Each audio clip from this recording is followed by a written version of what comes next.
Hi! Hello everyone. Samantha గారు ప్రొడ్యూసర్‌గా మరి ప్రొడ్యూస్ చేసిన 'శుభం' మూవీ అయితే ఈరోజు థియేటర్స్‌లో ప్రేక్షకుల ముందుకొచ్చేసింది. మరి మూవీ ఎలా ఉంది? ఫ్యామిలీ ఆడియన్స్‌కి నచ్చేలా ఉందా? లేదా? అనేది ఈ వీడియోలో చూద్దాం. దాదాపు ప్రతి ఇంట్లో గూడా సీరియల్ పిచ్చుండే వాళ్ళు ఉంటానే ఉంటారు. అది పిచ్చనకూడదు. ఎందుకంటే వాళ్ళు గూడా రిలాక్స్ అవ్వడానికి ఒక మార్గం అనుకోవచ్చు. అయితే అలాంటి సీరియల్‌లో రాజబాబు, సీతా మహాలక్ష్మిల జన్మ జన్మల బంధం సీరియలే 'శుభం' సినిమా. అయితే ఏళ్లకేళ్లుగా టీవీలో వచ్చే ఈ సీరియల్‌కి భీమిలిలో ఉండే ఆడవాళ్ళంతా అడిక్ట్ అయిపోతారు. రాత్రి 9 అయ్యేసరికి టీవీలో ఈ జన్మల బంధం ప్రసారం అవుతుండగా ఆ టైంలో ఆ సీరియల్స్ చూస్తున్న ఆడవాళ్ళందరూ ఇంట్లో వింత వింతగా ప్రవర్తిస్తుంటారు. సీరియల్ చూసే సమయంలో ఎవరైనా అడ్డొస్తే వాళ్ళని ఏం చేయటానికైనా వెనకాడరు.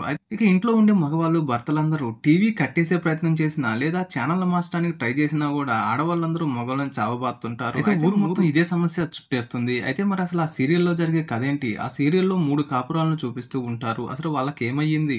సీరియల్ వల్ల ఎఫెక్ట్ అయిన కుటుంబాల్లో మాయా క్యారెక్టర్ అదే సమంత గారు నటించిన క్యామియో రోల్ అసలు సమస్యకి పరిష్కారం ఏ విధంగా చూపించింది? అసలు సీరియల్ కి శుభం కార్డు పడిందా లేదా? ఇలా సీరియల్స్ చూసే టైంలో ఆడవాళ్ళలోకి వచ్చే ఆత్మలు ఎవరివి? అసలు వారికి ఆ ఇంట్లో వాళ్ళకి సంబంధం ఏమిటి? ఇలాంటి కథలోని విషయాలన్నీ తెలుసుకోవాలంటే ఖచ్చితంగా మూవీ చూడాల్సిందే.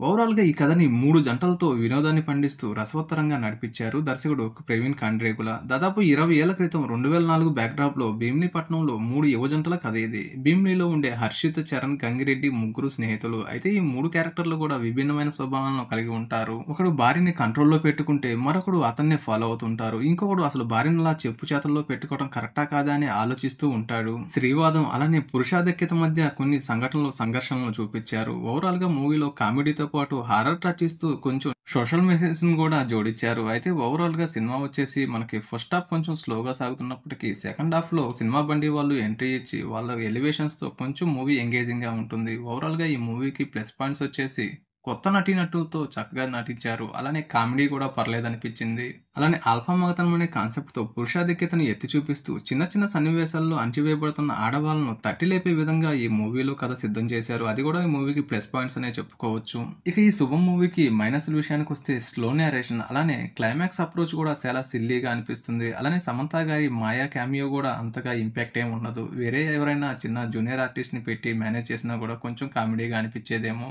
అలానే హారర్‌గా చూపించినప్పటికీ పెద్దగా భయపడేలా అయితే ఈ మూవీలో సన్నివేశాలుండవు. ఓవరాల్‌గా ఈ మూవీ ఫ్యామిలీ ఆడియన్స్‌కైతే పర్లేదు చూడొచ్చు. ఇప్పుడొస్తున్న అడల్ట్ కంటెంట్ అలానే ద్వందార్థాలతో కూడిన డైలాగ్స్ అలాంటివేమీ ఈ మూవీలో లేవు. ఓవరాల్‌గా ఫ్యామిలీ ఆడియన్స్ చక్కగా కలిసి కూర్చొని రిలాక్స్ అయ్యేలా ఈ మూవీ అయితే ఉంది. 'శుభం' మూవీ ఓవరాల్‌గా ఒక హిట్ టాక్‌తోనే సక్సెస్‌ఫుల్‌గా రన్ అవుతుంది. Thank you friends. Thank you for watching video. చిన్న లైక్ కొట్టండి. అలానే షేర్ చేయండి. Have a great day.